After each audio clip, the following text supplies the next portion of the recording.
let's talk about encodements for a minute, just so that you understand where we are coming from.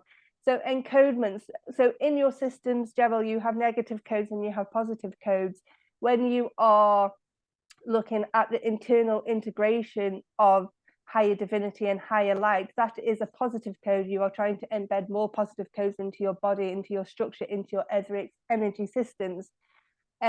When you are releasing negative codes. You're releasing the negative energy, the negative blockages, the limitations, the self, you know, the unself-worth. So when we're talking about codes and this sort of energetic system, things are bubbling up to the surface which need to be released from your system.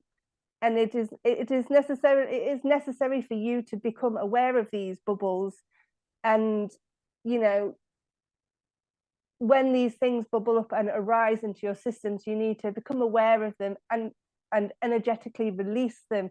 So clearing statements and clearing your energies on a daily basis is a really positive reinforcement to act on in the mornings and in the night. I hear you. I definitely do feel like the bubbling it within and the internal like battle. I feel that. So I am seeing lots of lists, Gerald, like a ridiculously a large amount of lists on like every surface. So it's to so it's to release some of those lists. Some of those lists you don't need. Some of those lists are just like you're making lists because you're making a list. And it's not necessarily that you need to carry on reading from that list, because there's so much going on. There's so many lists that you are surrounding yourself with, that it might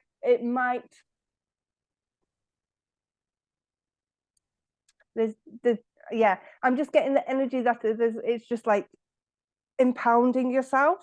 You're surrounding yourself with these lists which are creating sort of a barrier of limitations, even though yes, some lists are good, but it is to make these lists open-ended,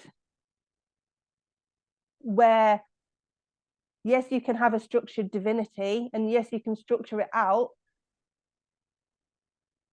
but again, with the walls thing, with that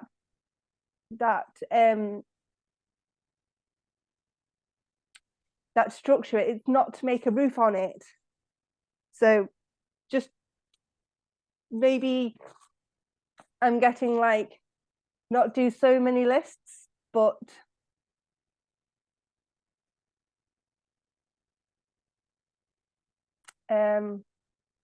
or really like see which ones you need and which ones you don't.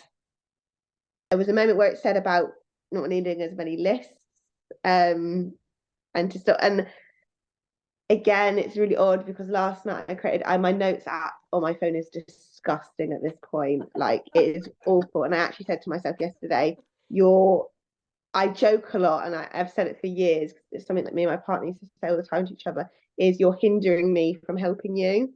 And I actually said it to myself last night and was like, these lists, you're becoming so engrossed in these bloody lists that actually you're not doing anything because it's like focus on the list. So again, it's just, oh, this is nice. We can see a lot of purple around your head. Okay, so it is like an expansiveness coming out from your third eye, and it is like the most beautiful purple that I've ever seen. And I feel like there is something there, maybe that you look out for that color, or that color is a significant like invitation as well for you. So if you are, say, like if you're out on a walk and you're walking down the street and you have a glance of purple, or you see a purple shop or something, I feel like purple is a very like inviting energy. It's like inviting you to go explore.